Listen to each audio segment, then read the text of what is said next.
ভাই আজকে মেলায় গিয়ে আমি এই রকম কেন করছি, তো চলো তোমাদেরকে শুরু থেকে বলি।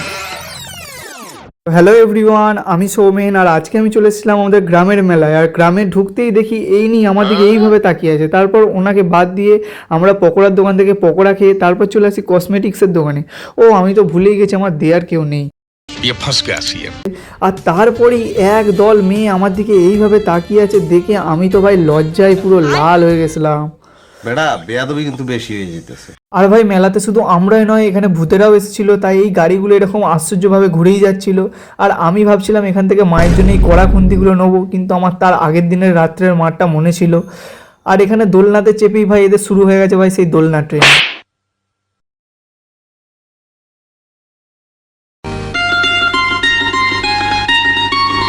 তো যাই হোক, তারপর জিলিপির দোকানে এসে আমরা বাড়ির জন্য জিলিপি নিই এবং কিছুটা জিলিপি আমরাও খেয়ে নিই। তো চলো আমরা তো তখন জিলিপি খাই, তোমরা ভিডিওটাতে একটা লাইক করে দিও। বাই।